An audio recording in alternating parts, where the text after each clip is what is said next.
Hello everyone. Welcome to our animated philosophy series, where we explore timeless concepts in a modern context.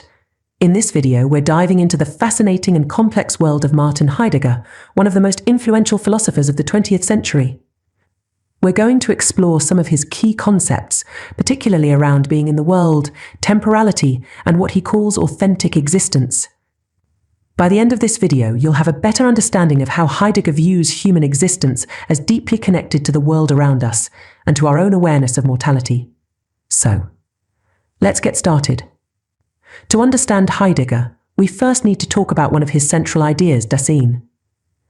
Now, Dasein is a German word that roughly translates to being there or presence, but for Heidegger, it means much more than that. Dasein represents human existence itself, a unique way of being that is fundamentally tied to the world we live in. Heidegger sees Dasein as always existing in relation to something. We're not just isolated individuals, rather, we're constantly interacting with our surroundings. We are, as he puts it, being in the world. So what does that mean? Well, it means that our existence is not separate from the world around us. We're always engaged with it, whether we realize it or not. From the things we own to the places we go, our existence is interwoven with the world.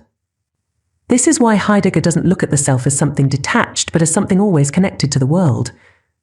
Think of it this way: when you wake up in the morning, you don't exist in a vacuum. You immediately start interacting with your environment.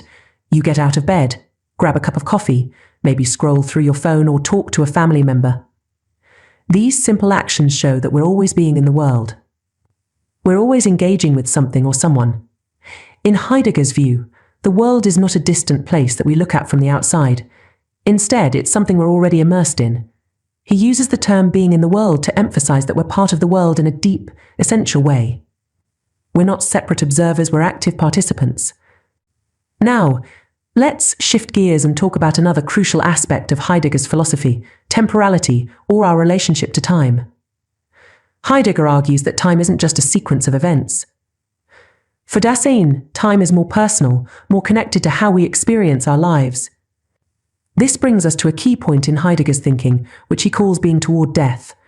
Being toward death is all about acknowledging our mortality. Heidegger believes that this awareness shapes how we live. When we recognize that our time is limited, it forces us to confront our own existence more authentically. We start to ask ourselves questions like, what really matters to me? And how should I spend the time I have? Now, this might sound a bit heavy, but think of it as a reminder to live genuinely. Knowing that we won't be here forever pushes us to make meaningful choices rather than just going through the motions.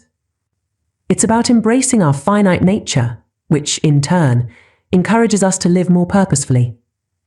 But there's a catch. According to Heidegger, most people don't live this way.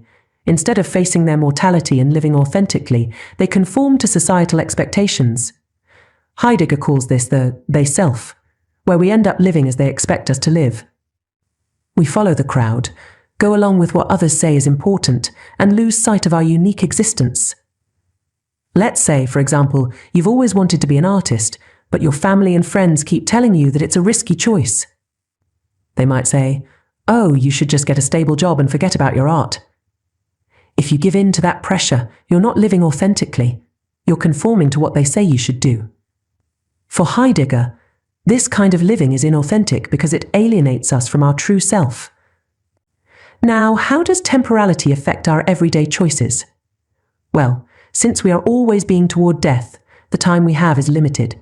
Heidegger suggests that when we understand this, it affects the choices we make. Imagine you're deciding whether to take a job that pays well but doesn't fulfill you, or to pursue a passion that might be more meaningful. If you're aware that time is limited, you might lean toward what feels more fulfilling, rather than just going for the comfortable option. This awareness of time can actually be liberating. It allows us to make choices that reflect who we truly are. We start thinking, if I only have a certain amount of time, I want to spend it doing things that matter to me. This is what Heidegger would call living authentically. To bring these ideas to life, let's look at an example. Think of someone who has spent years in a corporate job that doesn't align with their true interests. They may feel that something is missing but ignore it because society tells them they're successful. One day they realize they're not truly happy and decide to pursue a lifelong dream of becoming a chef. They quit their job, go to culinary school, and start a small restaurant. This decision might seem risky or unconventional, but for this person, it's an act of authenticity. They're embracing their true self and acknowledging their finite time to live the life they want. This is the essence of Heidegger's concept of authentic existence. It's about breaking free from societal expectations and making choices that reflect your true values and desires. So, to wrap things up, Heidegger's philosophy challenges us to think about who we are and how we relate to the world. By understanding being in the world, we recognize that we're always connected to our surroundings. Through temporality and being toward death, we become aware of our finite time, which pushes us to live authentically. And by resisting the pull of conformity, we can begin to make choices that reflect our true selves. Heidegger's ideas may seem complex, but at their core, they're a call to live genuinely and meaningfully. So, next time you're faced with a decision, remember, you have the choice to live authentically. Embrace your individuality, recognize your connection to the world, and live in a way that feels true to you. Thanks for joining me on this journey through Heidegger's philosophy. If you found this helpful, please like, share, subscribe, and hit the bell for notifications on more philosophical explorations. Until next time, live authentically and stay curious.